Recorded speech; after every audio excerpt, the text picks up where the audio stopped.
Welcome, Douse. Welcome, whoever has joined us. I see Sean in the participants list.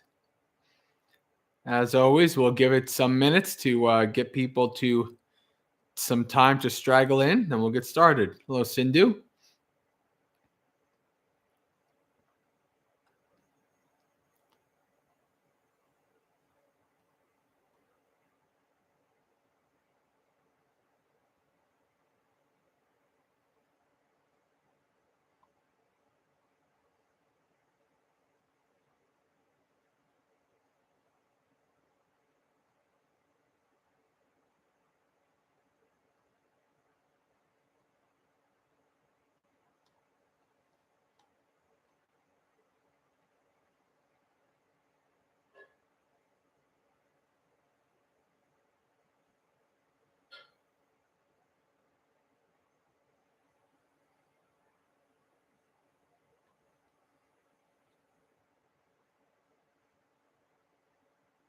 Hello, Mason.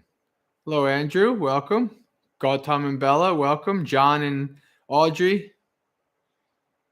The family's all here almost. I think Reed's not able to make it today. I don't know about Adriana.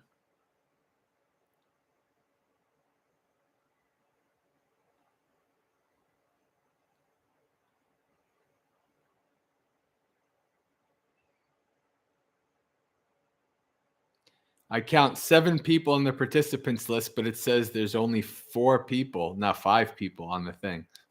You can never trust that. All right. Okay.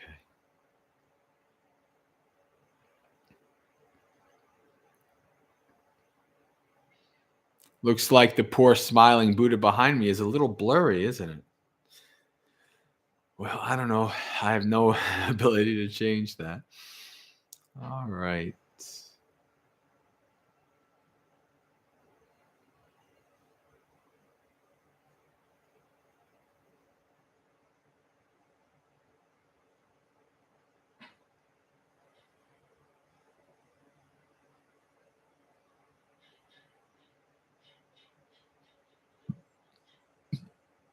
Yes, the fanciness of today that we can put our live streams right on the big screen TV.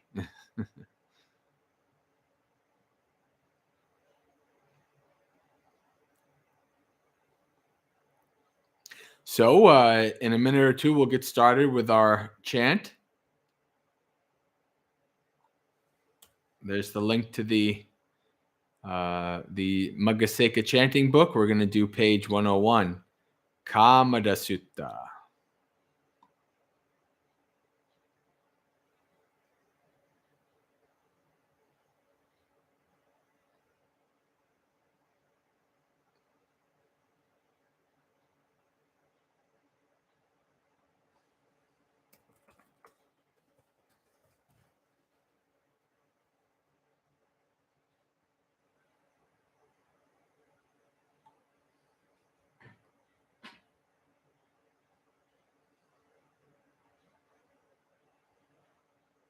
Hello, Cleo. Good evening. 8:05. All right, I think we can get started now. So we'll do page 101. Namo tassa bhagavato arahato samma sambuddhassa. Namo tassa bhagavato arahato samma sambuddhassa. Namo tassa bhagavato arahato samma sambuddhassa.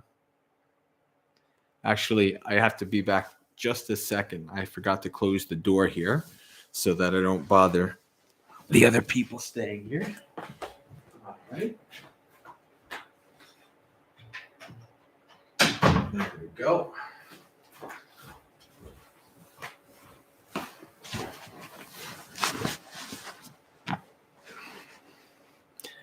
Savatini danang ekamantang titoko kamado deva putto bhagavantang etadavocha dukarang bhagava sadukarang bhagavati.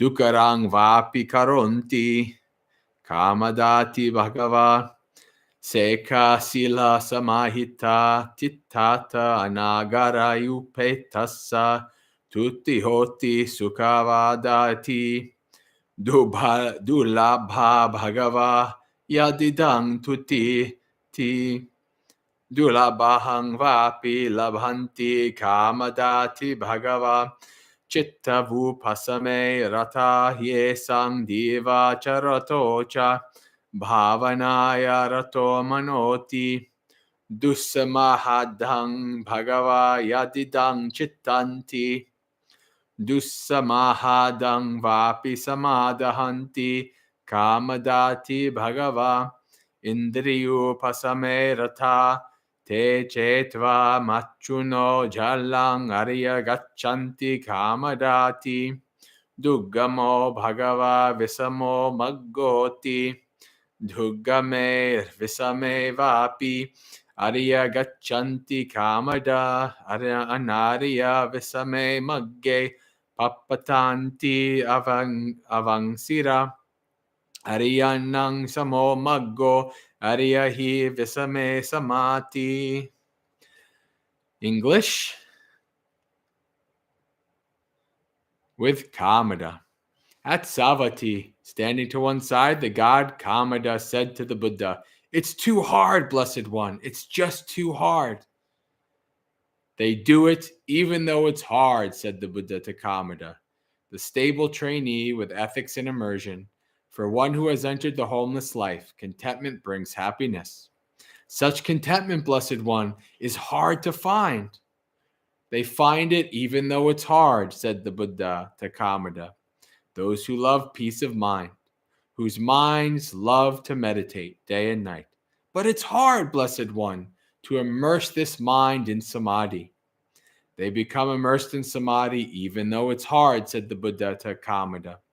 "Those who love calming the faculties have cut through the net of death. The noble ones, Kamada, go on their way."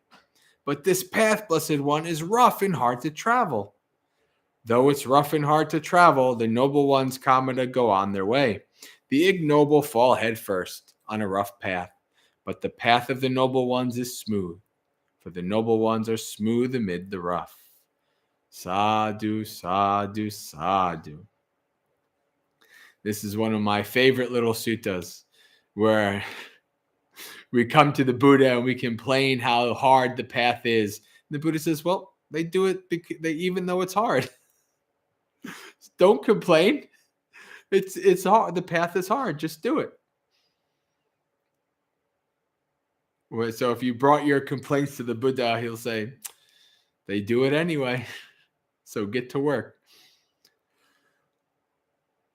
All right, friends. Well, welcome to another Dhammapalooza, the last Dhammapalooza of the first month of 2022. Today is the final month. We go into February, the final day of January. So we are a month into the new year already. And today, it was either today or yesterday, is Chinese New Year, right? So so the other side of the world is experiencing the new year now. And so I hope that the first month of this new year has been spiritually successful and peaceful for you. And welcome to Dhammapalooza, our 2-hour festival of Dhamma every day, every Monday night, competing against Monday Night Football. And one of these days, we may get more people than Monday Night Football. No, that's not how it works. Very few people choose to hang out with monks and go to monasteries and do things like that over the normal, everyday fun things in life. But welcome, Adriana. And so here we have our 2-hour festival of Dhamma every Monday night. And we started out with some chanting. We'll, at the end of the night, do our guided meditation. And what happens in between is up to you guys, right? I always come with some topics I want to talk about, with some suttas I want to read. But I like to put the ball in your court as it is, as it were, and have you guys have a hand in guiding how this community get together is going to end up, because that's what this is. It's a community gathering, right? The Magga Seki community comes together every Monday night to have this festival of Dhamma, to be with each other, with fellow Kalyanamitas, to discuss the Dhamma. So that being said, always remember that if you're typing, if you're talking to each other in the chat, that is not distracting me. That is not interrupting me. Right. So please do. And I encourage you guys to get to know each other in the chat, to talk to each other, to say hello to each other, to discuss Dhamma with each other. That's perfectly fine. All right. So anytime during this Dhammapalooza, you're free to talk and to type in the chat. That being said, now, as I usually do for the first couple minutes, if you have any topics you'd like me to discuss or like the community to discuss, if you have any questions you'd like me to take a stab at, then you can put those topics, put those questions in the chat right now, and I'll give a couple minutes to see what comes up. And then if nothing comes up, then I'll get started with a sutta and a topic that has been on my mind a lot lately. I'm trying to form something that's pretty unique to me, I think. I don't think I've ever heard any other monastic or teacher speak about the Dhamma in this way. And I still have I'm just kind of in the beginnings of it. But we'll see what happens in the chat here.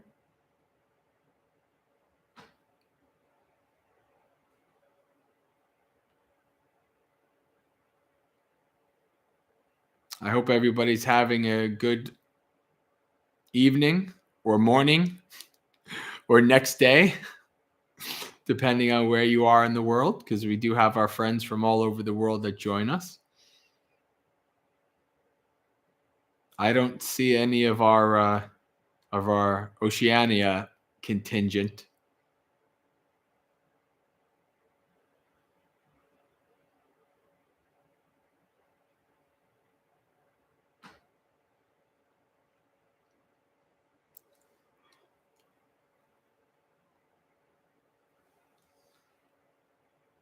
Oh, that's right, Sean. You are one. Okay, that's right. So we do have Sean from Australia here with us. Yeah.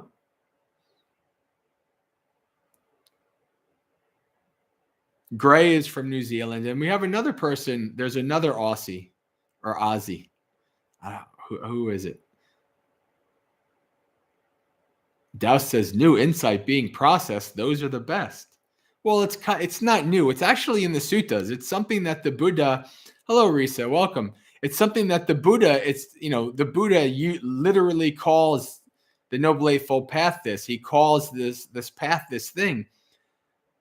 But nobody teaches it in this way. And I think it had to be me to kind of, with my background, to kind of teach this. Yeah, Adriana, you're right. Come on, Bante. That sounds so Aussie. Ah, there's Gray. Welcome. So I see nobody has any comments or topics or questions. Just everybody saying hello as they're coming in.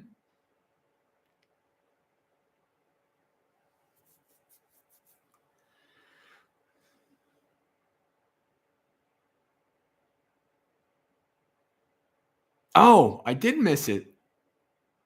All right. Yeah, Sean did have a question. Good call, Mason. Thank you. Bante, can I hear some thoughts on finding joy in the wholesome way of life?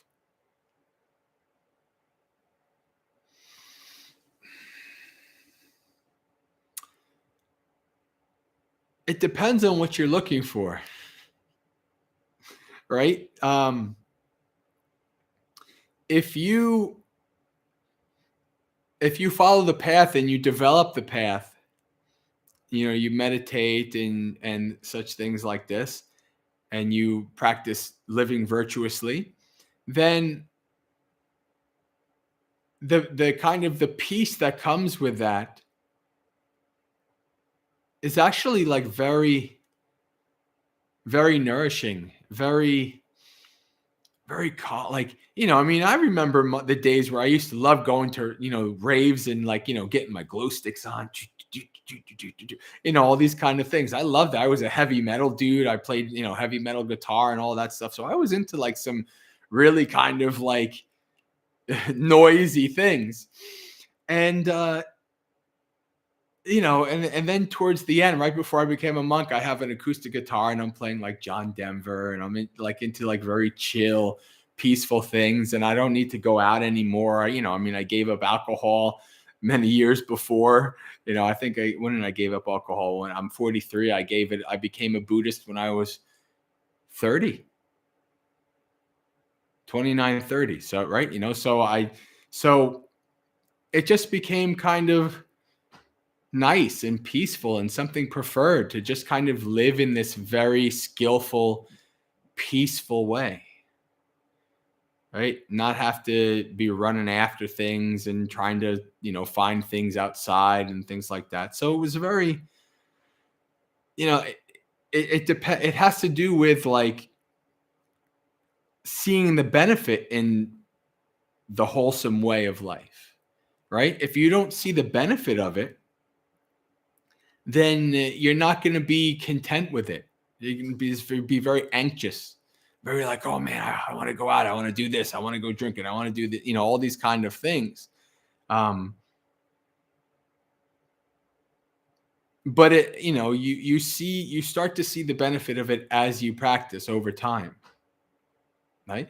And also you start to see the benefit of how your actions are of benefit to yourself and others. You're like, oh, I kind of like living this way. I kind of like acting this way. When I act this way, the universe responds in a positive way. If you want to say it in a kind of new agey, hippy dippy way, but I mean, it's basically the same thing. I mean, it really does do that because you're, because of karma, because of like, if you're giving out skillfulness and metta and goodness into the world, well, then the Buddha tells us that you actually like you actually benefit in part from that. All right, so how does it go? The Buddha says, when you practice the 5 precepts, you give a gift of fearlessness to the world and you partake in a part of that fearlessness, meaning that because you give a gift of fearlessness to other beings, you actually also become fearless, right? Because beings are less likely to want to harm you, right? Because they hold you dear, because you're a good person. So this is, I guess that's what I have to say about that.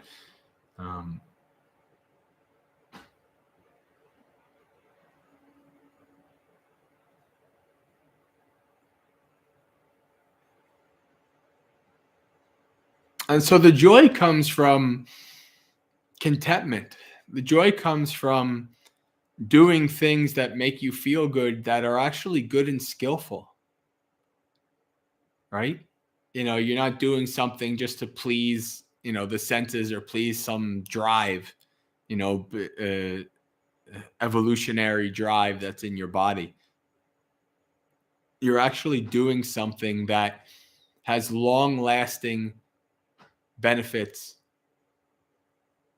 and you'll remember for a long time, because when you do good things, and you get a real positive feedback to doing that good thing, then you remember it, right? And remembering that action brings up lots of joy. Right? It's like, oh, that was a good thing. I really like that. I'm really happy I did that. Right? And what can I do now in the future? What can I do that is very good?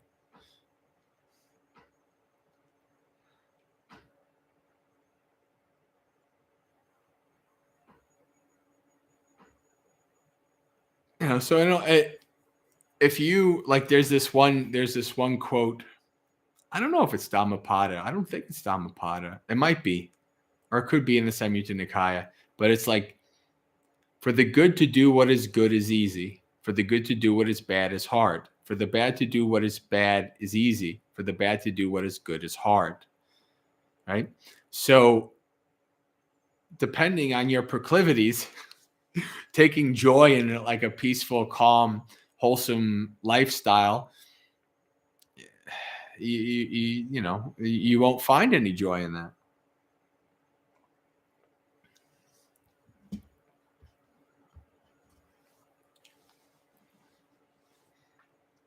Well, so Adriana says, Sadhu, very helpful reflection. Seems like joy that naturally arises within walking the path, although it isn't always there. When it's very encouraging.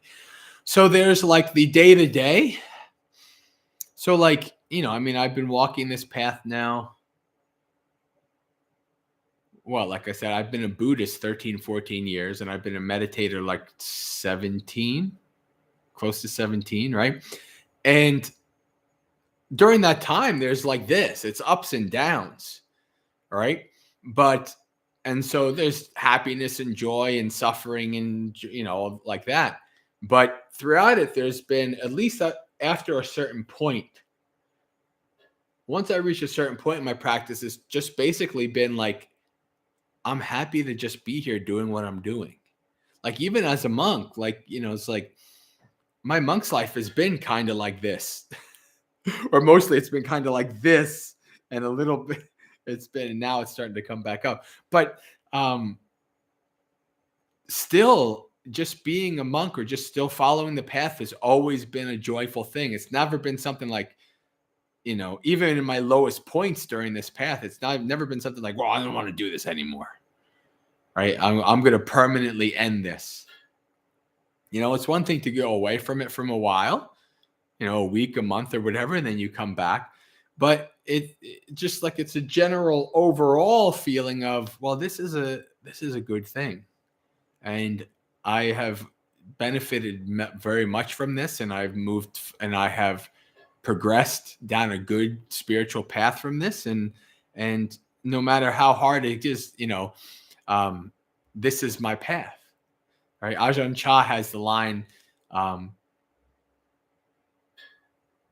I dedicate my life to the Dhamma, the Buddha's teaching and discipline. He says, and no matter how hard or how much suffering I will have to go through, I will endure it. I will practice it, or else there will be no end to my suffering, no end to my doubts. Right? So there's the short term and the long term. And my experience has been that after a certain point, the long view, the long game is always, I'm just on the path, however long that's going to take.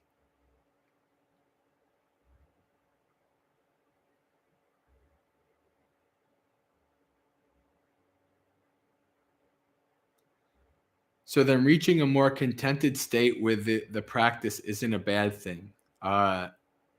No. Yeah, it's good to have a contented state, but you have to understand that even, I think, until you're awakened, it's going to be like this. I think even a Sotipanna, even a stream enter, even a non-returner, I'm sure, well, a non-returner is pretty close. But I'm sure even for a non-returner, maybe it's not like, this is like a regular person, right? And then this is like a stream enter. And then this is like a once returner. And then this is like a non-returner. Maybe something like that. Like the ups and downs are not as extreme. But I still think that that this is the case. Oh, Tessa, welcome. It's been a while. Welcome.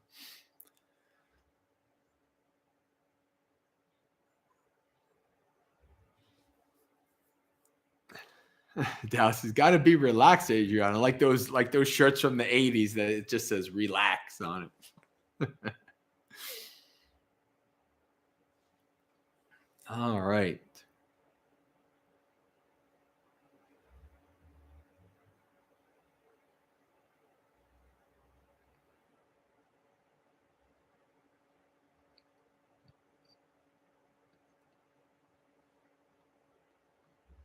So I see nothing else in the chat. Oh.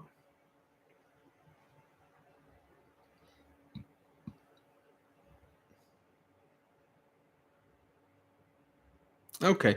So,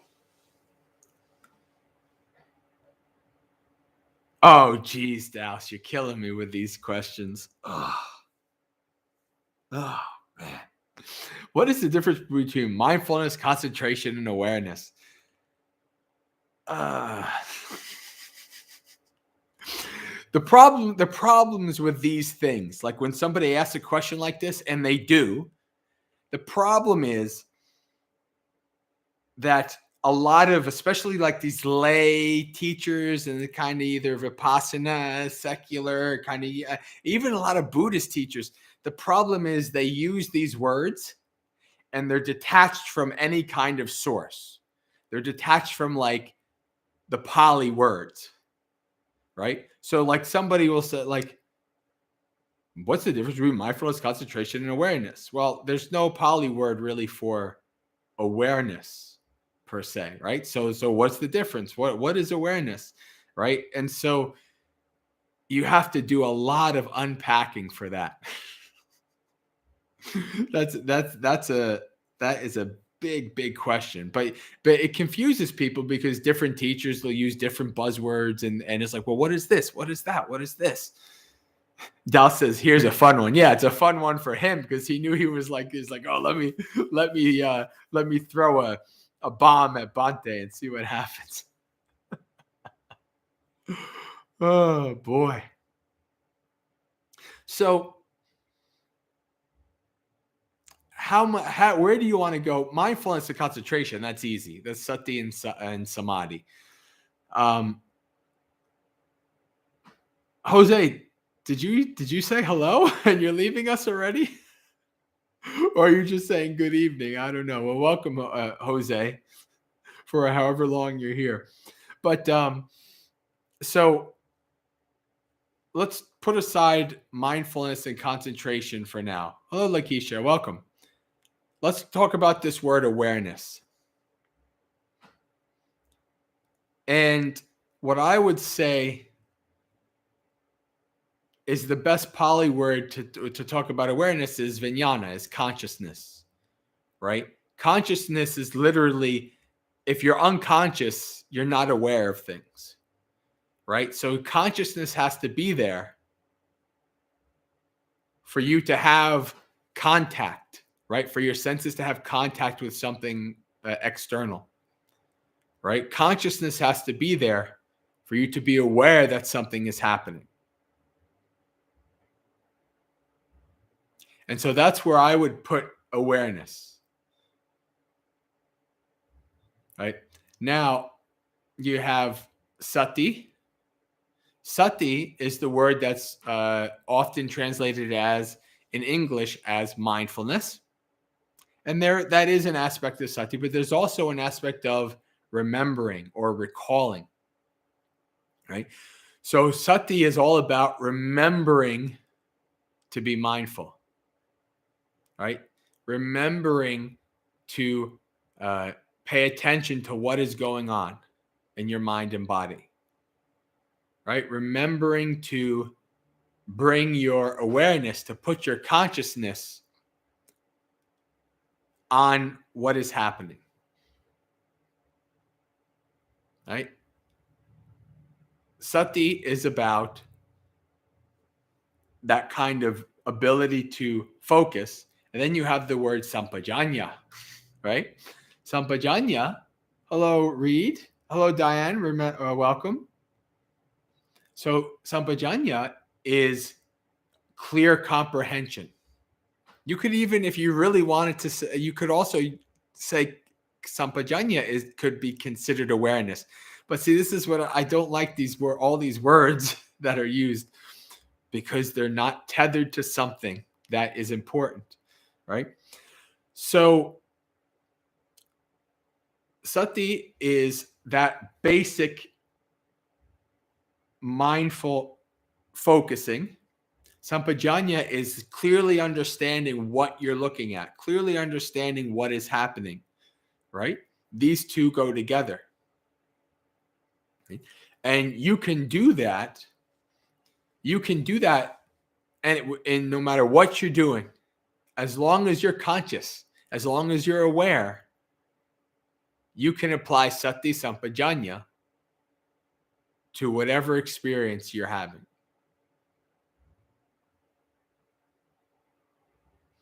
Now, Samadhi is different.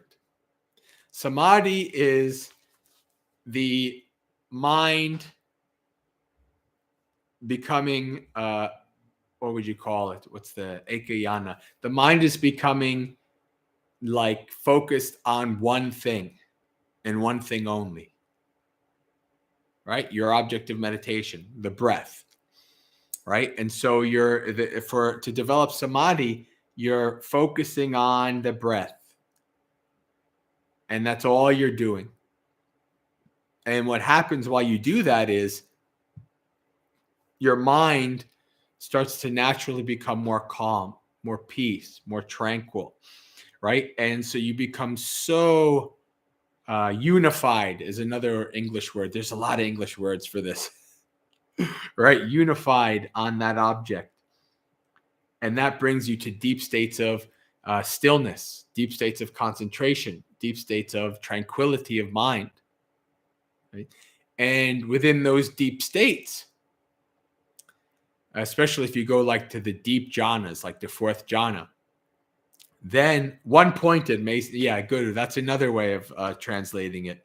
And composed, yeah, there's lots of different ways that people have translated this. So in this state, especially like in the fourth jhana, then you start to see things that are that you didn't see before, and you can apply Sati Sampajanya to what you're observing in a more clear way than you could ever do before. All right, so that's it. That's the important thing. And if you're confused about this, it's okay. I mean, it took me well over 10 years before I started really understanding, really kind of having like the actual grasp of what this is all meaning. Now,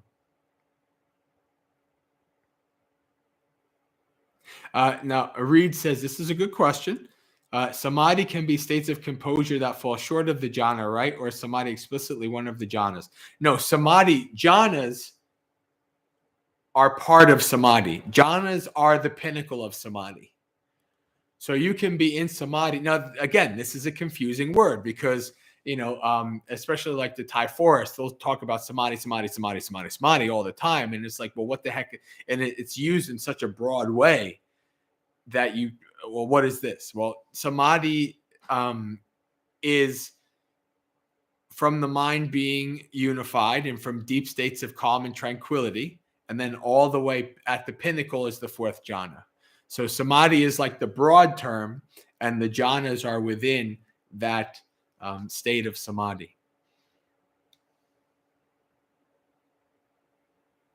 It's really getting into the weeds here. But this is all kind of, the Buddha gives us 3, 4, 5 different words that are at the grossest level seem to be synonyms, right? They all kind of seem to be the same thing because we're not able to actually see the different distinct parts yet.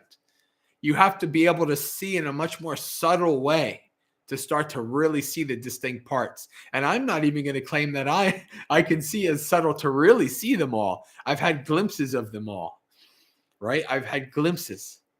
And so I can see, oh, okay. I can start to see how all the pieces are coming together.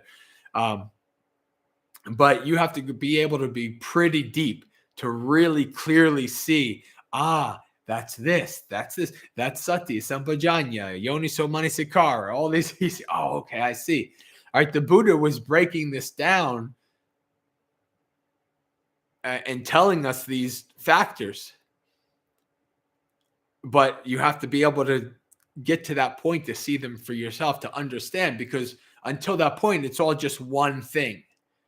You're all just mindfully attending to whatever's happening, or you're all just totally focusing in on the object of meditation, right? But it goes ever more deep, ever more refined, ever more subtle, right? And then the more subtle, the more tranquil, during my guided meditations, most of you've heard a million of my guided meditations. When I say the more the mind is calm and tranquil, the more you'll be able to see, right?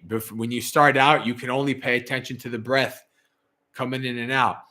But then after a while, the mind gets calm and you start to see how the breath is changing. It's a long breath, it's a short breath, etc. You're not trying to force, I'm going to take short breaths, I'm going to take long breaths. No, you're observing how the breath is changing, right? And you're able to see that because your mind is starting to calm down, right? Your mind is starting to become tranquil. There are many things to see, and most of those things you have to be able, you'll be able to see them the more tranquil and calm your mind is, the more refined and focused your mind is to be able to see these things.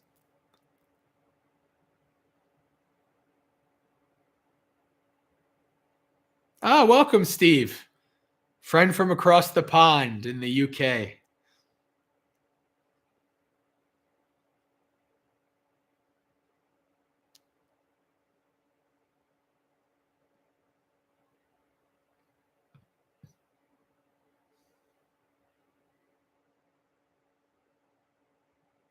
You know what? Since Reed is here, I know Adriana is usually here more than Reed, but since Reed is here, we'll give Reed the moderator.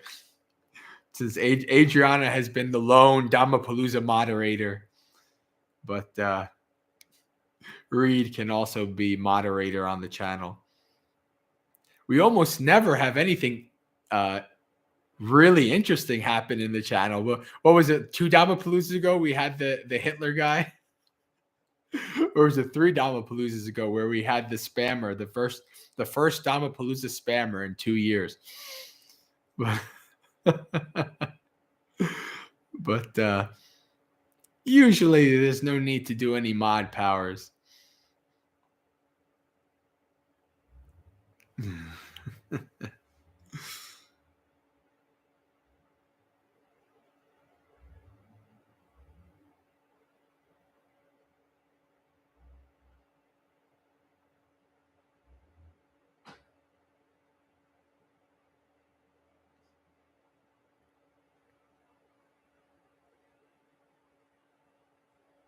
All right, so where are we at here? We're at 8:39.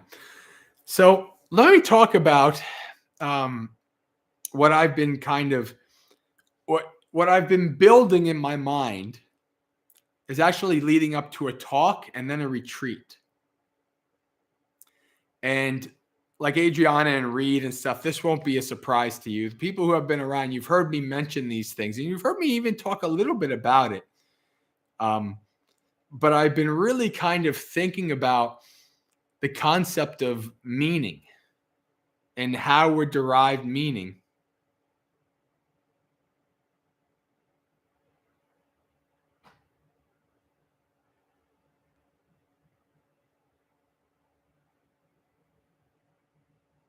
Bhavani Chandra Sekhar. That name sounds Sri Lankan. Is it Sri Lankan or Indian? Bhavani Chandra Sekhar. Maybe Indian. I don't know. Well, welcome.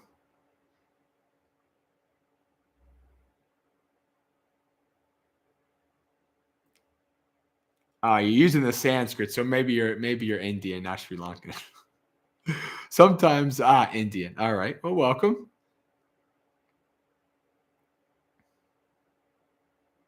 Yes, Steve. 1:40 a.m. for you, and for Douse, Douse is Eastern Europe, so it's even closer to 3 for him. Yeah. Thank you for joining everybody. All of you who join us, in all kinds of late hours. It's always wonderful to have you all.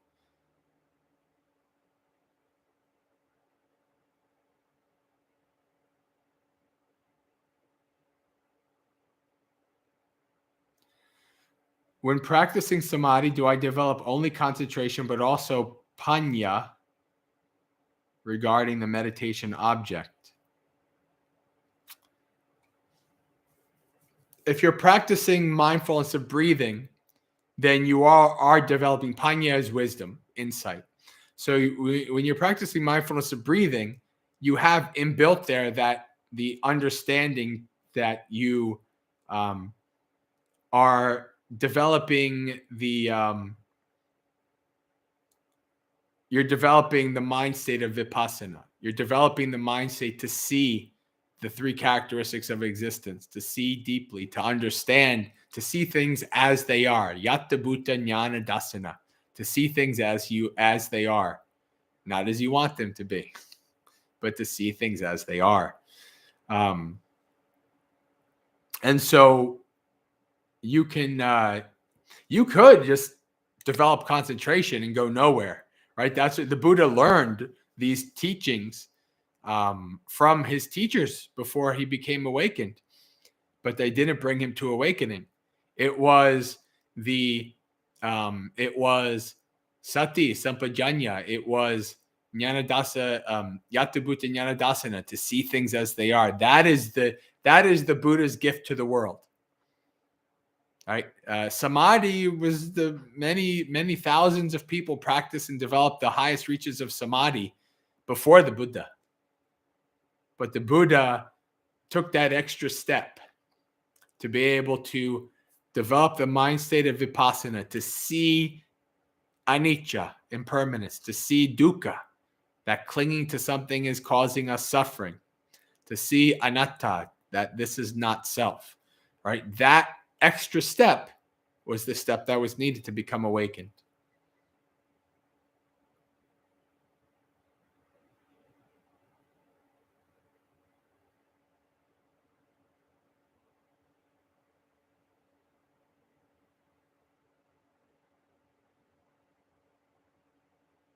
Jose says, do you divide Vipassana and Samatha in your tradition, Bhante? Yes and no. No, as in the suttas, you don't see a Samatha technique and a Vipassana technique. No such thing. No such thing. So somebody says, I'm going to teach you Samatha technique. I'm going to teach you Vipassana technique. Not according to the early text, you're not. No such thing. Samatha and Vipassana are not techniques. They're mind states. That's the important thing to understand. Samatha is the tranquil mind state. So if you want to go, the what we said before when Reed asked the question are the jhanas inside samadhi? So if you wanted to, you could think about it this way. Jhanas are inside samadhi. Samadhi's inside samatha, right? Jhana, samadhi, samatha. Samatha is the overarching term. It simply means tranquility. So practices that develop a tranquil mind, right? Samatha, a mind of samatha is a mind that is clear, calm, peaceful, tranquil. A mind of vipassana is a mind that, like a laser, pierces through the veil of delusion and sees things as they are. And so the Buddha teaches both, right? When you practice mindfulness of breathing, both are there. It's developing both samatha and vipassana, right? So they are two qualities, but they go together for awakening. They go together for panya. They go together for the development of insight. The Buddha says, one whose mind is still, one who is concentrated, sees things as they are.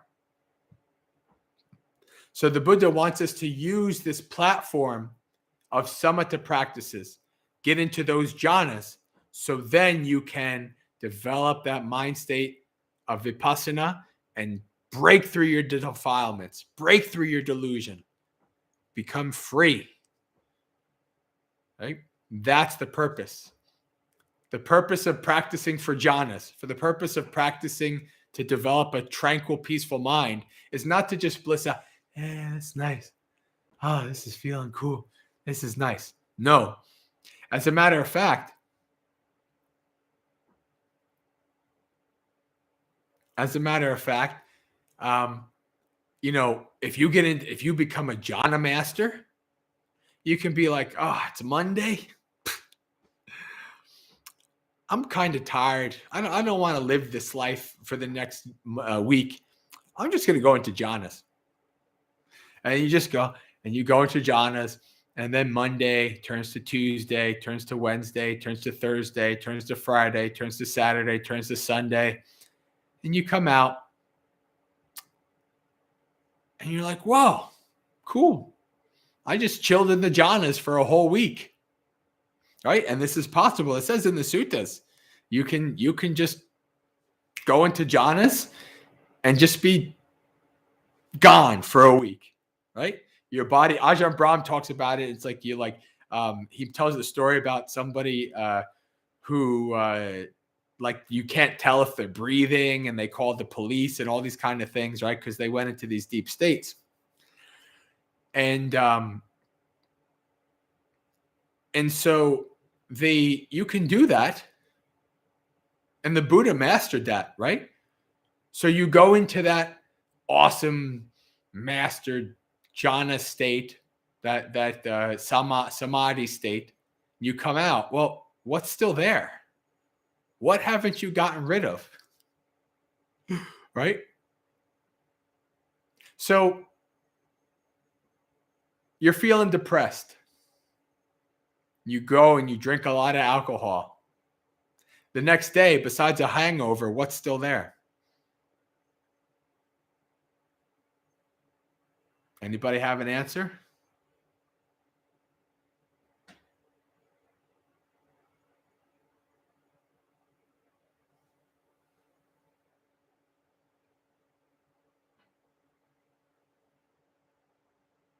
Read. Well, I should read in yes. Well, Tessa, good. Yeah. So it's the same thing with the jhanas, right? You can go and bliss out 7 days in the jhanas. You come out. Buddha's like, my dukkha's still here. This is not the answer, right? This is not the answer, right? So this is the important thing, right? It takes you pretty far, but it doesn't take you that last step. The Buddha's gift to the world was that final step. That is truly, purely, uniquely Buddhist, right? So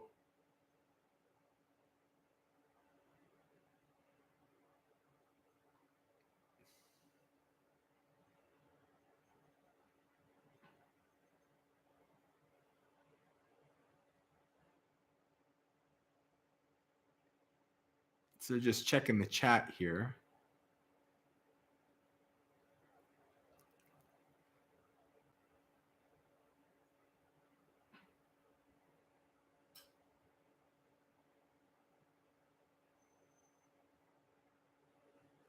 Steve. Well, Steve is saying how he, listens and watches, checks the chat, usually later on when it's not 1 o'clock in the morning for him. Well, welcome, Steve. And we'll remember, I'll try to remember to say hello to you in future Dhammapaloozas when you're sleeping instead of staying up all night. Much appreciated. It's good for you to be here with us. All this gesticulating is pure Italian Jersey monasticism right here. Yes, I know. People complaining about my enthusiasm while sharing the Dhamma. That's the way it goes.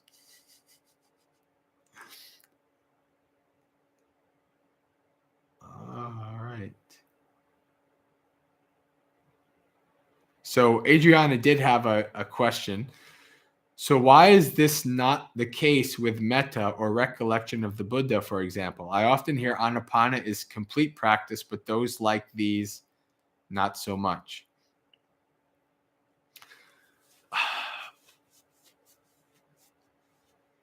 Metta is also a samatha practice. Metta pulls double duty. Metta can be a samatha practice, and metta is also a practice for abandoning ill will in your mind. So you do have like Bhante Analayo, who doesn't do mindfulness of breathing, he does metta. So metta can bring you to the jhanas because it can calm your mind. So in essence, basically anything that brings you to the jhanas is a samatha practice. I suppose you could even do Buddhanussati as well. But they're all a means to an end. The jhanas are a means to an end, right? The goal is vipassana. The goal is to use that platform to see through. That's the goal.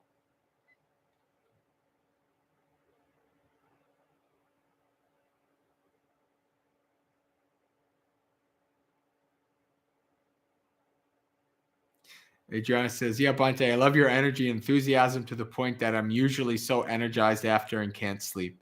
I'm sorry.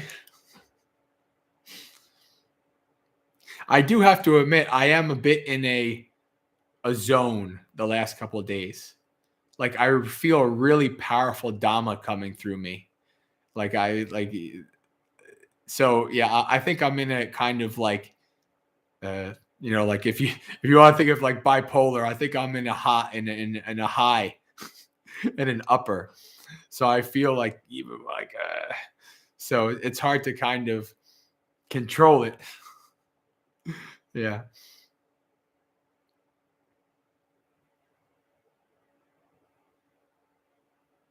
But what happens is, just like anything, anytime I did something where like the adrenaline is running, after Dhammapalooza, I'll, go upstairs and I'll chill on the computer for a bit and I'll still be like this.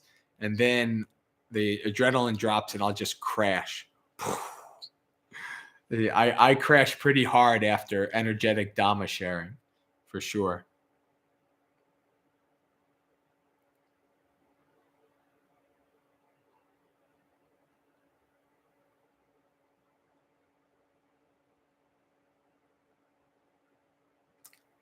Adriana says, so perhaps Anapana is taught more than the others because it's mentioned in the suttas more. Yes.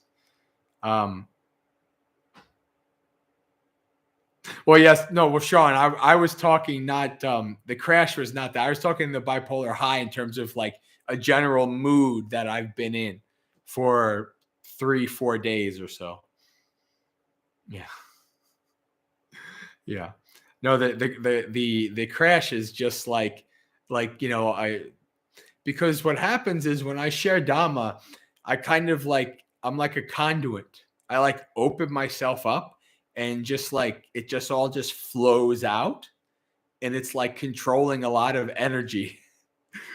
All right. And then once it's done, right? Once I'm by myself and the Dhamma session is done, then that's when I start to feel sapped. I start to feel like, oh, okay, I need rest. Right? So that's kind of like what happens usually.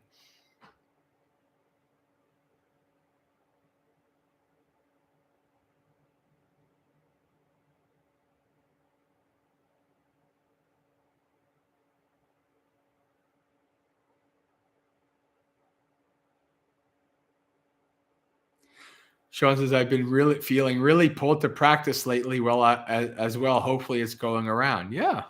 Yeah. Very good.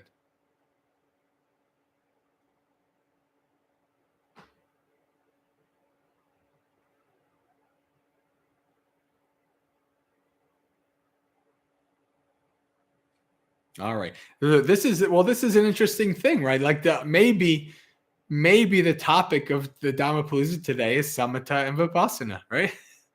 It's like somebody I asked an initial question, and then everybody, like 3 or 4 questions later, all the same thing. So, sometimes this is why I let things flow. Well, the topic is Samatha and Vipassana. Obviously, that's what came out. That's what has emerged. That's the topic.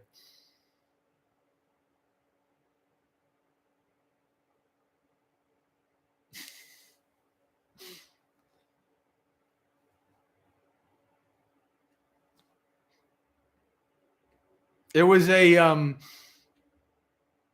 lay teacher in the with Tara Brock, who came to Bhavana for a retreat, and he asked, he talked to me after, because he wanted me to come into Tara Brock's place to do like a guest teaching like one weekend, and he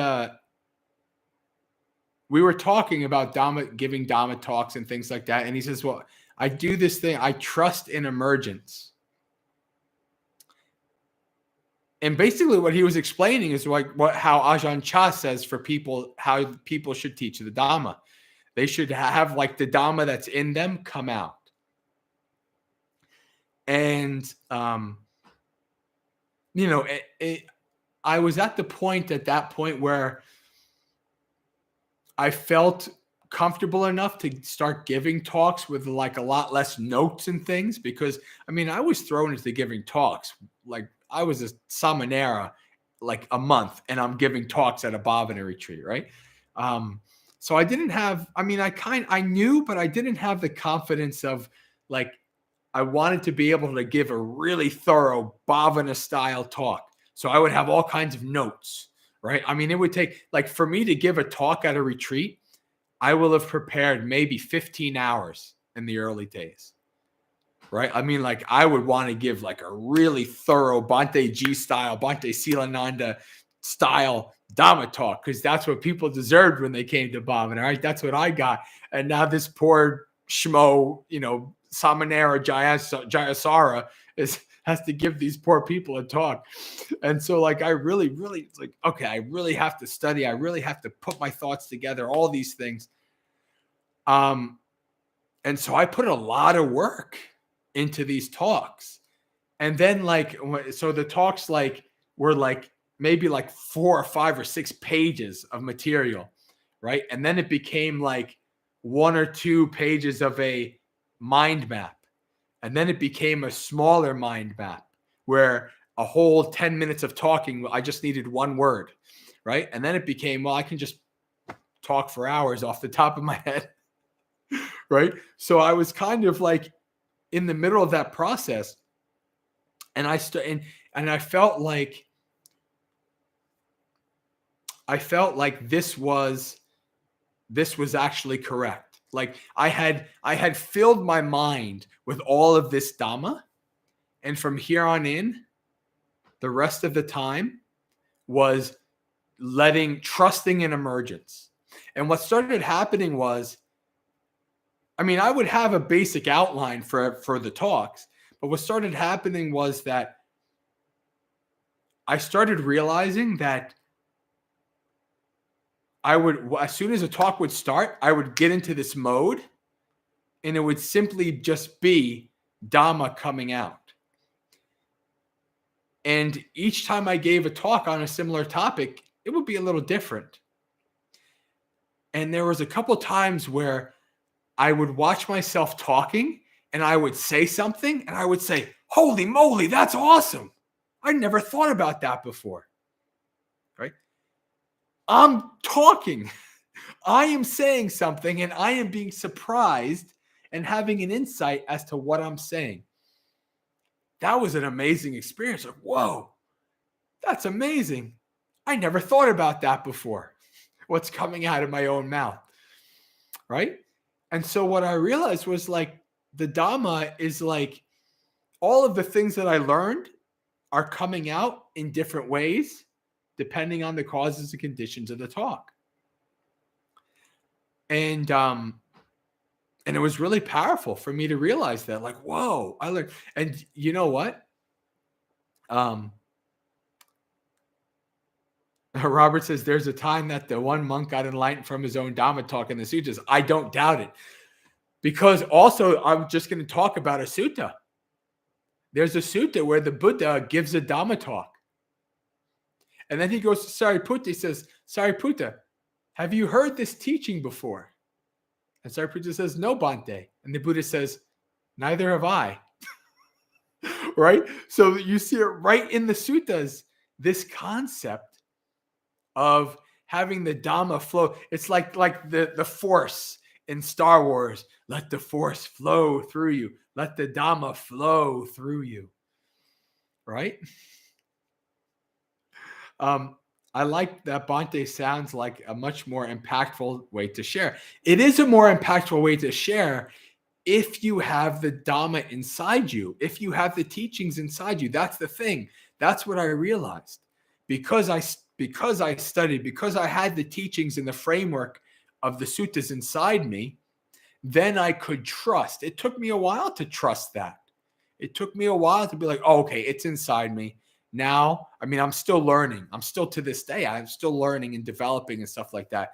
But now I can trust that what comes out of the flow of my Dhamma is at the very least going to be in line with the teachings, or I'm going to say, I don't know, right? Or I'm going to not give you, like the old thing, at least do no harm, right? I'm going to give you the Dhamma, or I'm going to say, I don't know. I'm not going to go forward into this further.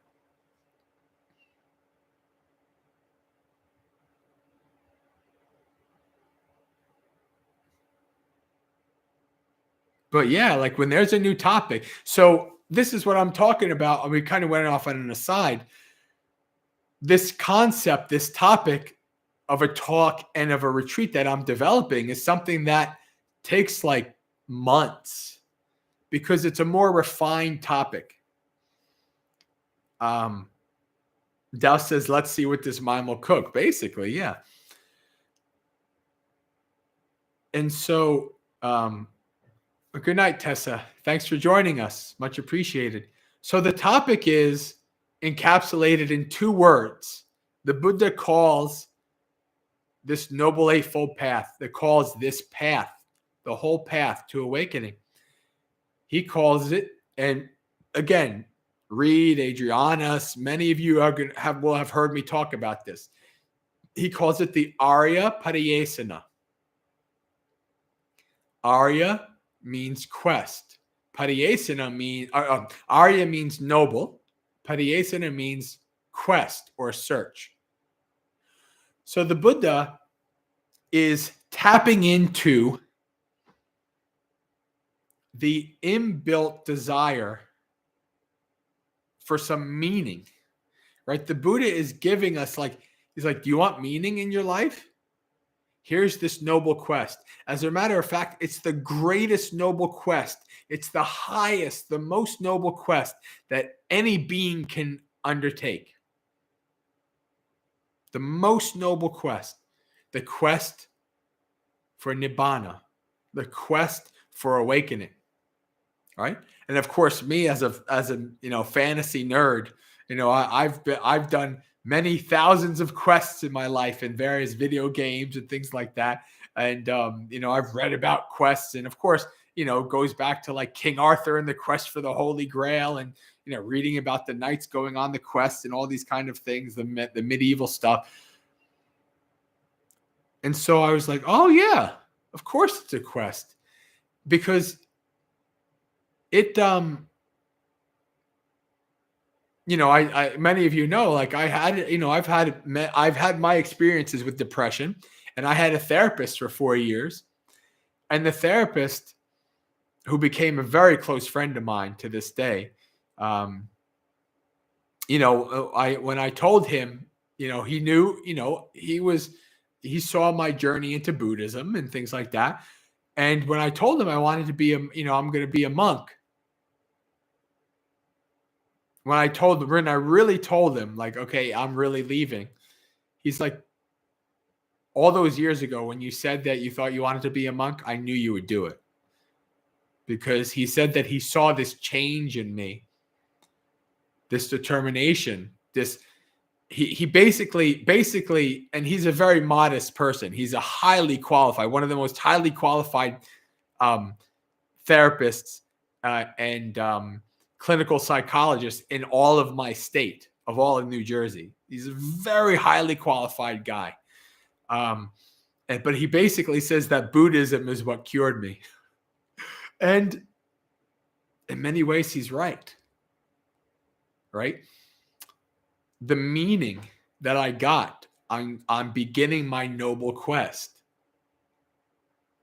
basically cured a lot of my problems. No, they're still there. I mean, even as a monk, I've experienced depression. So it's still there. But even before I was a monk, even before I was a Buddhist, I was already kind of really, like I had basically knocked my depression down to like a husk of its former self. And so all of this got me to thinking when I first read this, the Buddha's calling this a noble quest. I was like, whoa. Right. And of course, you think about the hero with 1,000 faces, right?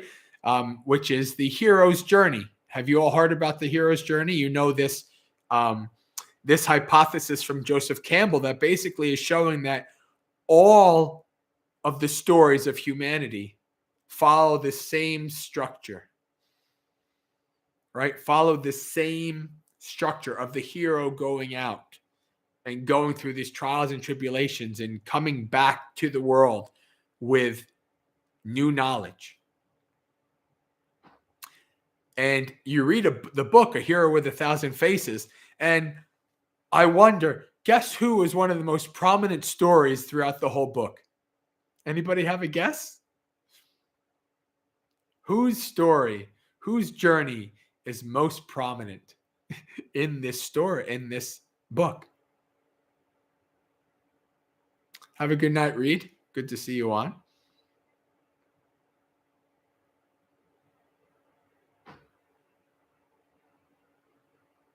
The Buddha, exactly. The Buddha's story is the hero's journey. Right? The Buddha's story is the universal story. And so the Buddha is calling us on the hero's journey. Right? Pretty amazing, right? Like nobody teaches. I've never heard anybody talk about this. It took a fantasy nerd, right? It took a like, oh, wait a second. Yeah, the Buddha is calling us on a quest. That's what the Noble Eightfold Path is. It's a quest. It's the path that leads to the ending of our suffering. It is the most grand quest that any being can undertake. And by what would you call? I don't know what you'd say. And because it's the most grand quest, it's the most meaningful quest. So is it any wonder that so many people have gained strong meaning, strong purpose following this quest? It's no wonder to me. So this is like my mind has been developing this concept, right? And I have a sutta that we can read. There's a couple of suttas about the quest. So we have some time. This is a big sutta. It's in the Majjhima Nikaya. The Buddhist Frodo, exactly. Yes. Although I've always really, in the Lord of the Rings, I'm Sam. That's who I am. Sam is me. But yeah. So let's see. Oh, yeah. Okay. I was going to.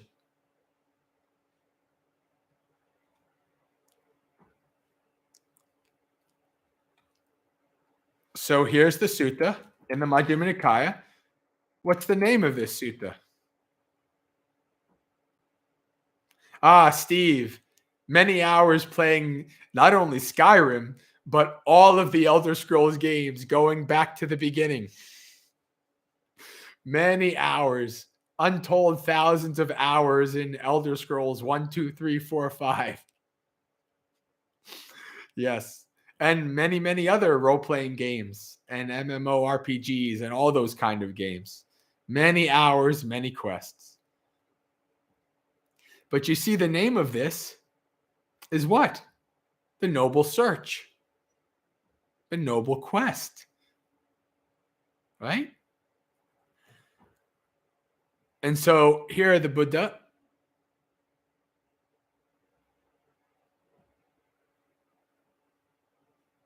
Okay, I'm just going to skip through here. I'm not going to read this wholly, but here we go. Here, let me see here, please.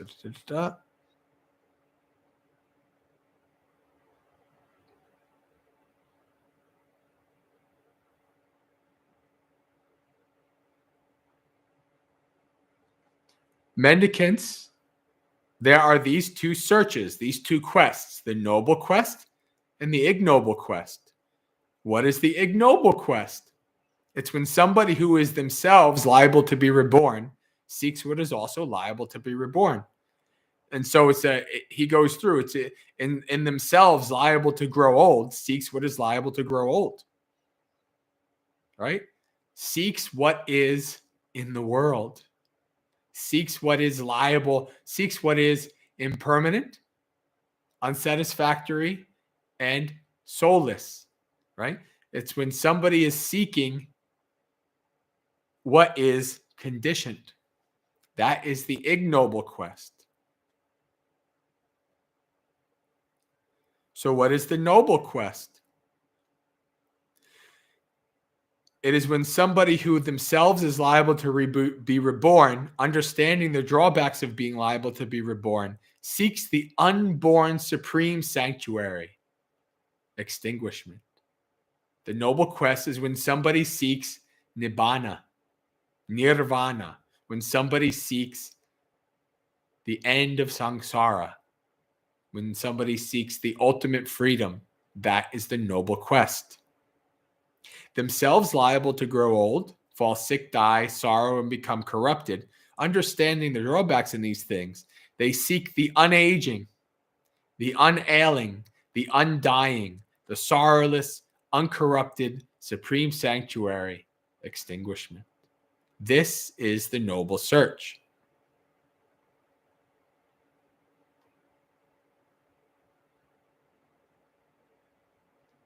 And then the Buddha talks about his noble search, and it goes through him learning from the different teachers and then becoming awakened.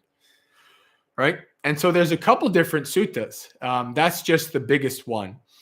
But you see that the Buddha is telling us that this is a search, this is a quest, this is a journey. Right? The journey to become awakened. And I think that this concept of the Arya Pariyesana will actually be a very beneficial thing as a retreat and as a talk. Because I think coming at this, I don't think most people view the Noble Eightfold Path per se as a quest full of that gives you meaning. Right? Because so many people in the world today are lacking meaning. That's what they're lacking. Right? Most people found meaning in the past in religion, in family. And now society, many aspects of society like degrade family. Like, don't have kids, don't have a family. Or, our religion is stupid, these kind of things. So like the things that have given people the most meaning throughout history are degraded today. And so people have a lot of lack of meaning, and they fill this meaning with ideologies and unskillful things that are really not helpful. It doesn't really give them happiness, peace, contentment. It doesn't really give them a journey. Like some of these ideologies just give you like, this is true. This is how it is. You don't need to make yourself better. You don't need to improve. You don't need to go on a quest. You have become one of us. Now you know everything. That's all you need to know. That's no good. That will never lead to anything but suffering. Nothing will lead to nothing but suffering. So I think a lot of people really would benefit from this kind of framing of the Noble Eightfold Path in this way. And so that's what I've been developing. And it's going to take a while. I mean, there might not be a Noble Quest retreat for a year, something like that. It's going to take a while. What I've been doing, what I do usually is I give repeated talks on the topic. And each time I give a talk on the topic, something new comes up and I make note of that thing. And then I use that as part of my framework. So, I might do, over the next year or two, you might hear me give a couple talks about this Noble Quest.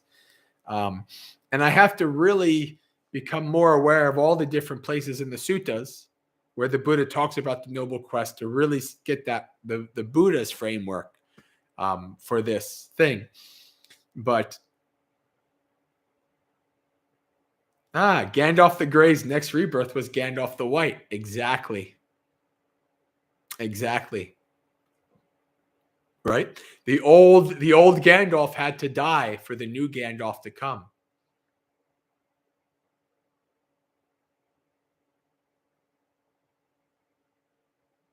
This needs to be a book. It might be. The problem is I have more ideas for books than I have energy and time to write even one book. That's the problem. I mean, Adriana and Reed, you guys have, the astute person who's been around me long enough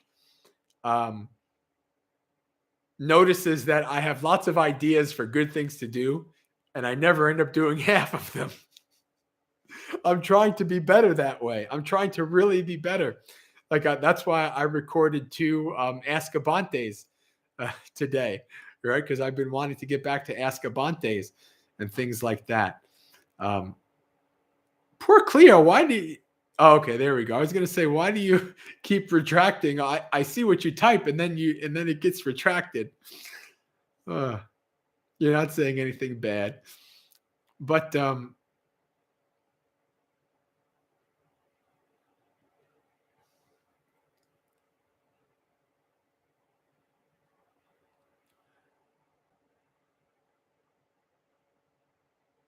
Adriana says, the Dhamma really has given my life, even my illness, so much meaning. Yeah.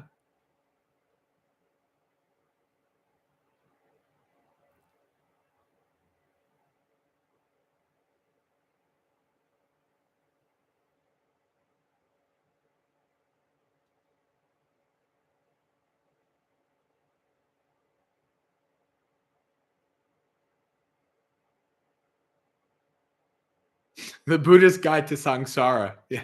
Hitchhiker's Guide to the Galaxy. Buddha version. Yeah. It's not bad. So yeah, that's what I'm thinking about. It did strike me because I always wanted to, I'm an anthropology major. So and I love stories. I've always loved stories. That's why I love fantasy stuff. Since a young child, I love stories. Right. I even think I've even half written stories of like a monk at the time, a bhikkhu at the time of the Buddha, like wandering the time of the Buddha and things like that. Like, my mind loves stories. Well, I think all of our minds love stories. Like literally we live in narratives, right? And so when I started reading the Hero with 1,000 Faces, and boom, right there is the Buddha story. And I'm like, whoa, I wasn't expecting that. I was not expecting that.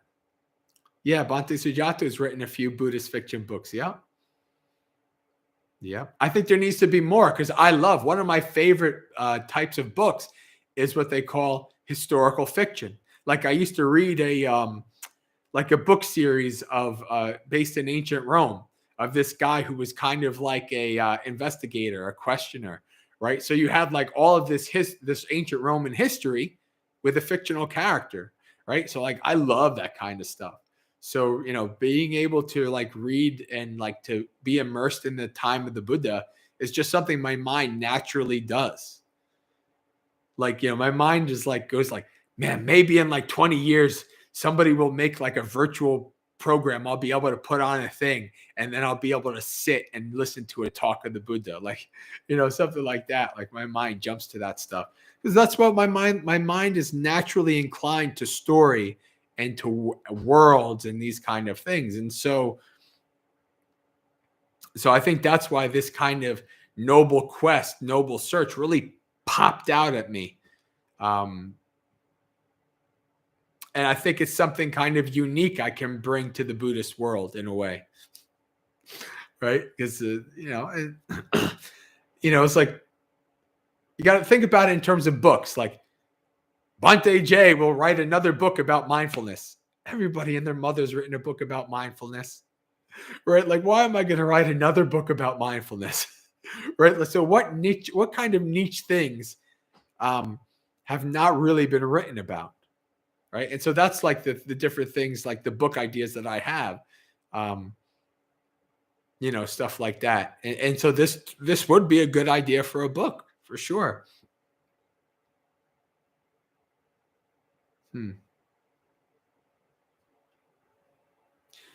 So we're coming close to the end. Well, I mean, Douse says Dhamma fantasy books. I mean, Douse, for Buddha's sake, in the Vinaya, you have the story of a monk fighting a dragon, fire with fire. The monk defeated the fire, the dragon, the fire element of the dragon with his fire element. I mean, in the Vinaya, you literally have monks fighting dragons. What else do you want? I mean, it's just like, yeah.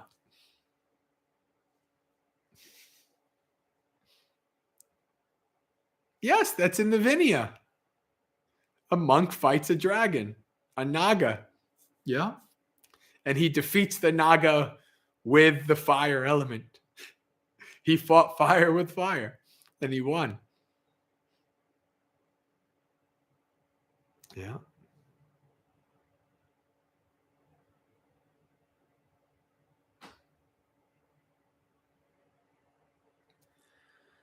All right, friends. So I think it's time for us to do our guided meditation. Time for people to drop out. And for those of you who want to go the distance, stick around till the end for the last. We basically have a little bit more than a half hour to go.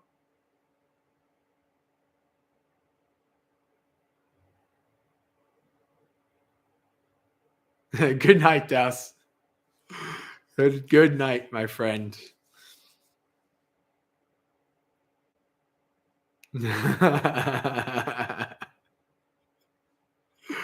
All right, friends. So, yeah, we'll do our half-hour meditation, and then we'll have a couple minutes for the closing stuff. So, 1:25, or we're an hour and 25 minutes in. So that'll bring us to an hour and 55 minutes.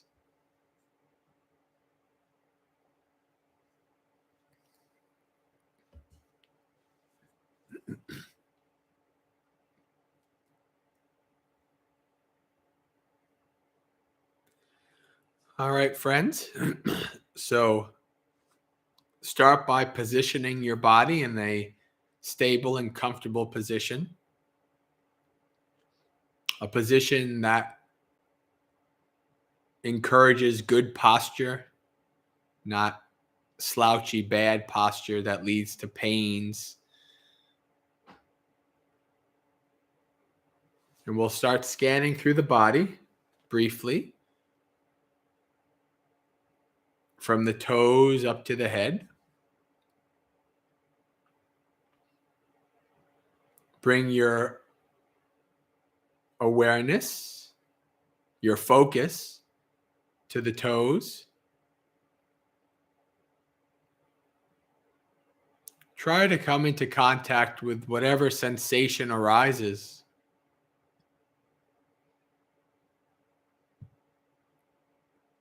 Maybe it could be the feeling of the toes pressing against the floor.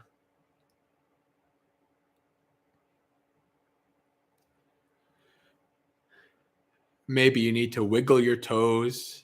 That often helps.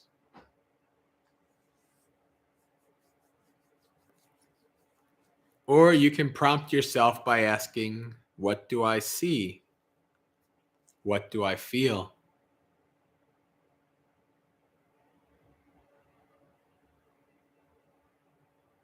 As you're scanning through the body, each new part of the body, check to see if there's any small feelings of discomfort or pain.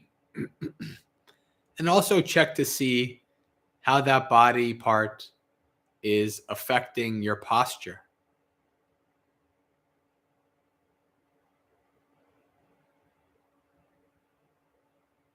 Small feelings of discomfort and small posture issues turn to be much greater a half hour into meditation. So now is the time to adjust your posture, spend some time scanning through the body so that you can minimize your movement as you practice. If the mind is fidgety, the body will be fidgety. If the body is fidgety, the mind is fidgety.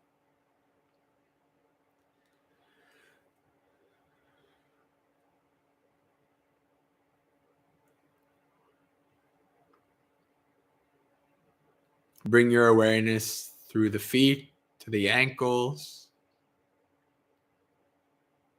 up into the calves.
Through the knees into the thighs. What's the feeling of the thighs pressing against the chair or the cushion, the couch?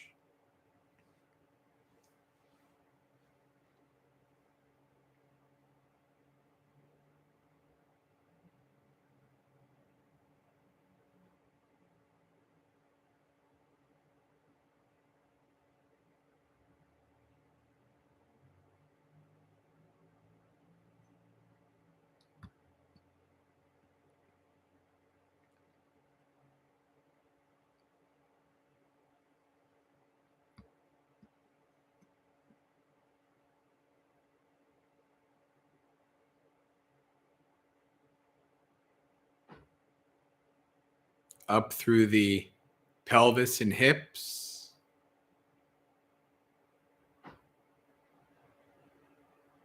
Especially check how this part of the body affects the posture.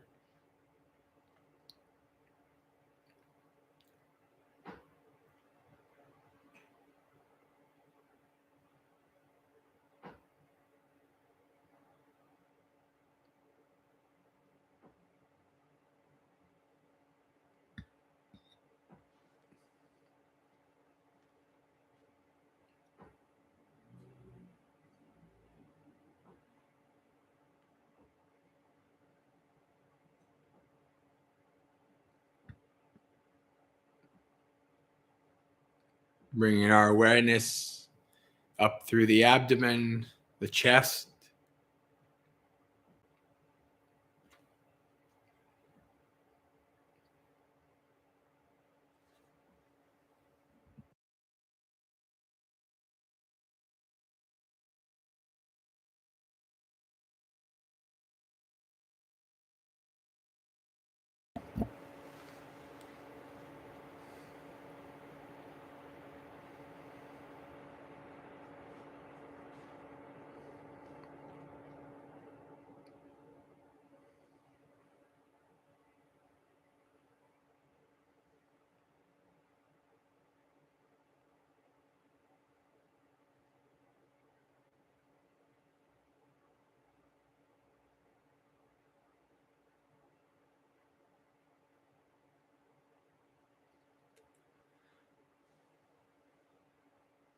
Checking to make sure the shoulders are hanging loosely. And bringing our awareness down through the elbows and hands.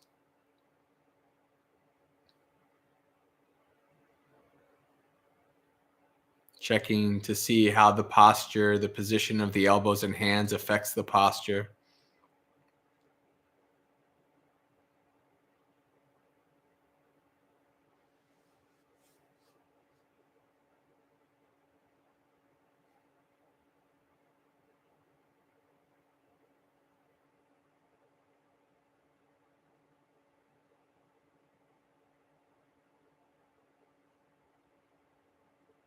And finally, the position of the head. Checking that the chin is parallel to the floor.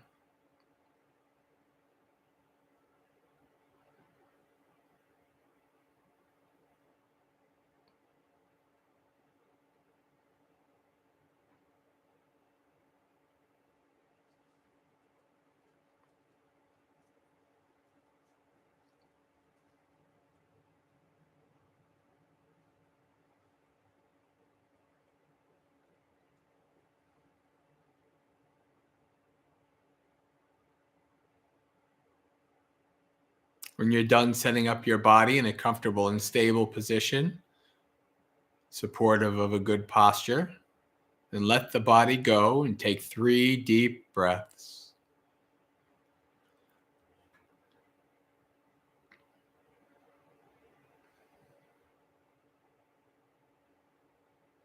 If you start whatever meditation you're doing with 3 deep breaths, you'll train the mind to understand that now is the time to meditate.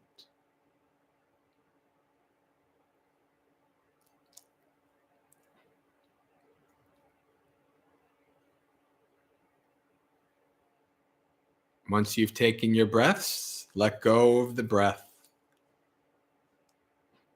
From here on in, don't try to control or manipulate it in any way.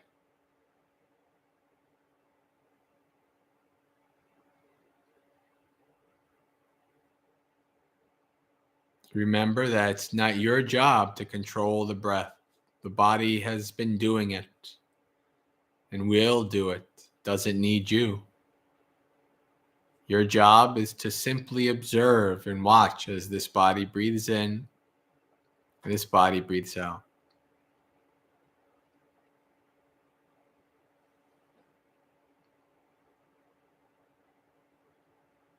The Buddha tells us that the breath can bring us all the way to awakening. We simply just have to stick with it, to follow it, to investigate it deeply.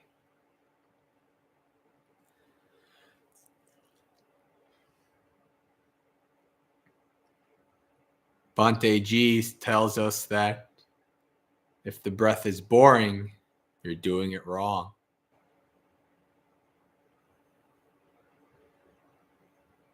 And it may take some time to see the truth of this statement, as it did for me.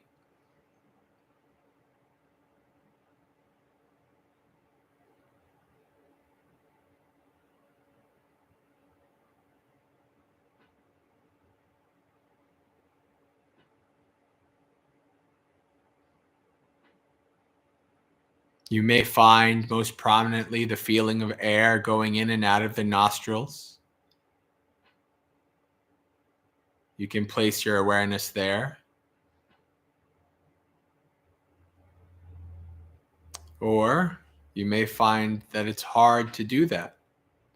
The breath is very subtle.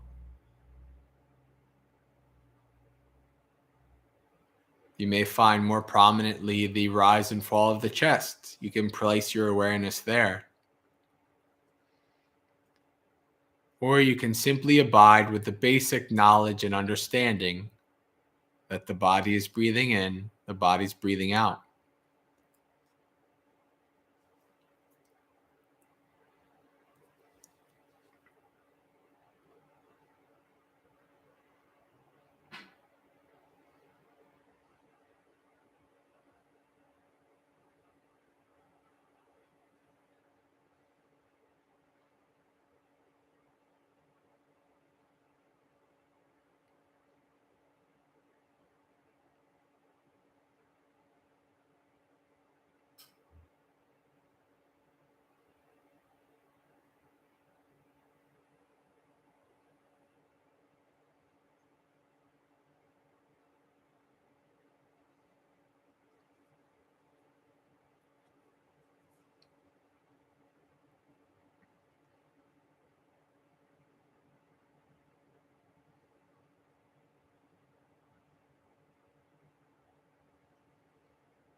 As you're following the breath, your mind will become bored and distracted. Your mind will run away to the past or the future, across this world, across the galaxy, anywhere but home with the breath.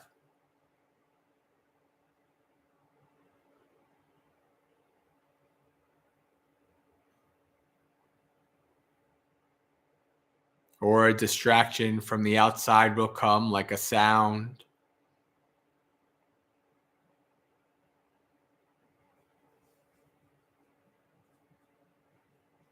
And then it'll start to dawn on you very slowly that you left the breath for a time.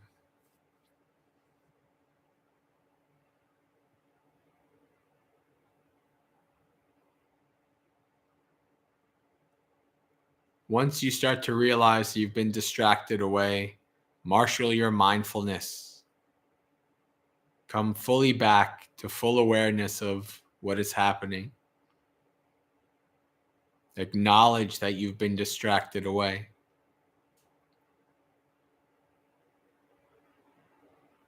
Then practice letting go of the distraction if it hasn't left on its own accord. And then return to the breath. Acknowledge, let go, and return over and over. No matter how many times the mind goes away from the breath, acknowledge, let go, and return.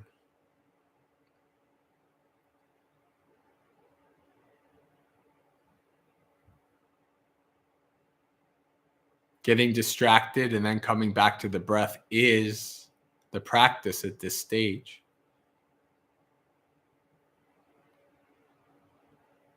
Always coming back to the breath allows the mind to start to become more calm, more peaceful over time. So no need to get agitated when you get distracted away. Just come back home.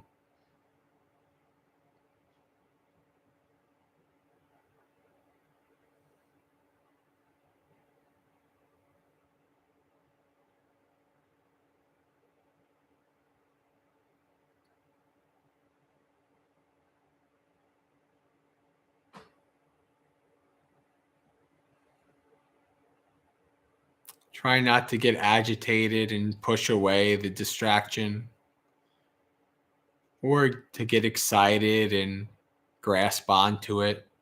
I want to fantasize more about it. Try to not give it any mental energy at all. Not to hold on to it. To let it be. Let it go on its way. It arose unbidden into your consciousness. And if you don't grab onto it, it will flow through and then cease.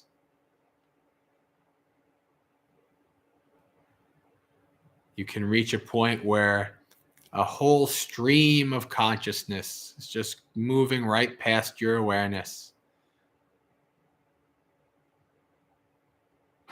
But you don't attach to it at all. You're just content to be with the breath. Return to the breath.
Every once in a while, check in with the state of your mind.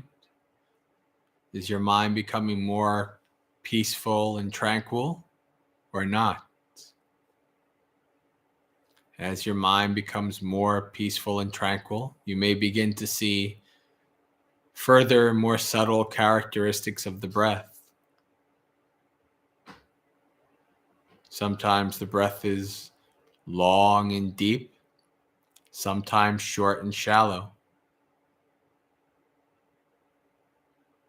Try to follow and pay attention to be aware of this unstable nature of the breath, this impermanent nature. Follow its flowing and changing.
Ding, ding, ding.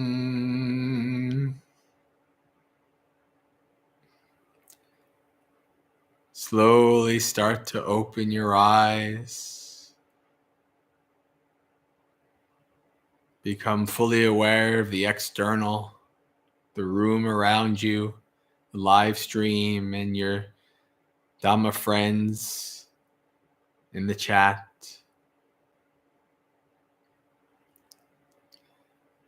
Solid dings. Yes. Well, I forgot. See, there's the little gong that they have here, but it's too far for me to reach without getting up. So I improvised. Hey, Jenna, I have a bell.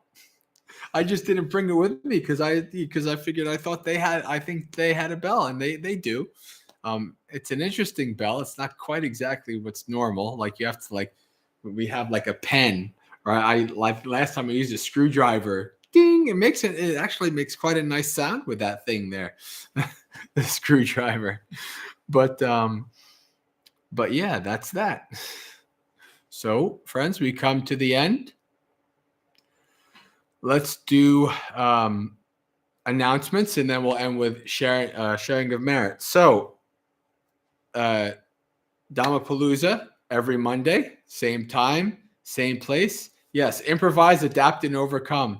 Cleo, that was something that really became a motto of mine when I was living in the tent up the mountain in Vasa. Like that was like really something. Like I even wrote it down. I still have it. Like I have the little notepad: improvise, adapt, and overcome. But anyway, so we have Dhammapalooza every Monday night, 8 p.m. Morning monastery experience. If you want to experience what it's like to, the morning session at a monastery, come join us, 8 a.m. Eastern every morning for a half hour. Do precepts, some Pali chanting, puja chanting, and then a little Dhamma talk for like 5 or 6 minutes, a little thought of the day. Currently, we're working through each quatrain of the Karaniyametta Sutta every day. And so then if you're on our Discord, every Sunday, 6 p.m. is Sutta Shmonday. If you're not on our part of our Discord Sangha, then you're welcome to join us. If you are interested in learning and practicing and living the Buddhist teachings and with the framework of the early texts, like the suttas, then you're welcome to join us.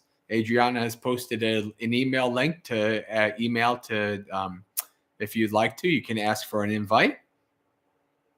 And let's see, what else is there to say? So I have a retreat coming up in February, in a little bit more than a month, February 27th, 28th, I think, Mindfulness of Death and Life. So we still have spots open for that. If you'd like to go to the Eventbrite, you can go on my my website, muggaseka.org. And it's the same as the email here, Mugga, M-A-G-G-A. It's the path. Aryo Atangiko Muggo, the Noble Eightfold Path. Noble Path. All right. So you can find that and much more on my website, the muggaseka.org. You can subscribe there, and every time I make a post, you'll get an email. And you can do the little subscribe and click the belly thing here on my channel. And again, you'll get an email every time I go live or a new video is put up. Now, Wednesdays, I think every Wednesday, I'm going to put out a new Ask Abante. So I think Wednesday is going to be my upload schedule for Ask Abante. I use my phone for that. So it's going to be easier. In the past, like I had this idea that like every time I do a recording, I have to break out the Yeti mic and break out the computer and do this and this and this. And I would just be like, I don't want to do that. It's too much work. So, but now I just use my phone, and the phone is good enough quality. It works. And so that's how it works. And I think that's about it. Adriana, do you have any other announcements that I should make?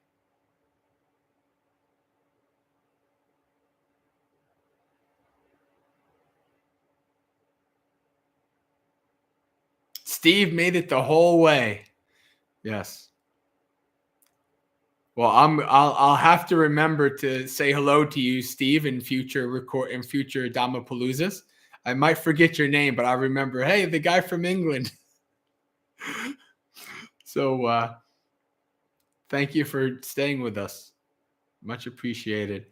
All right, friends. So that's that. Let's do our sharing of merit.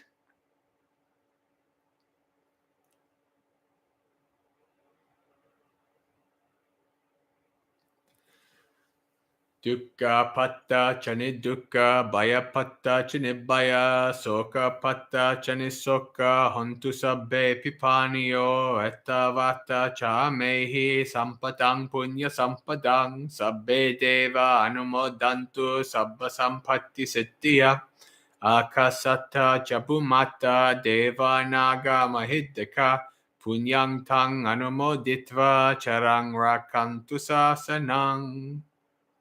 May the suffering ones be suffering free, and the fear-struck fearless be.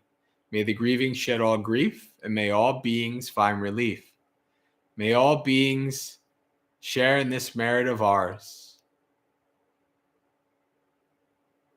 Oh, I forgot the English. I blushed. Okay, may all beings share this merit that we've thus acquired for the acquisition of all kinds of happiness. May beings inhabiting space and earth, devas, nagas, and yakas of mighty power, share this merit of ours. May they long protect the Buddha's dispensation. Sadhu, sadhu, sadhu. May the dragons protect the Dhamma. Right? It's a very wonderful thought. Okay, friends.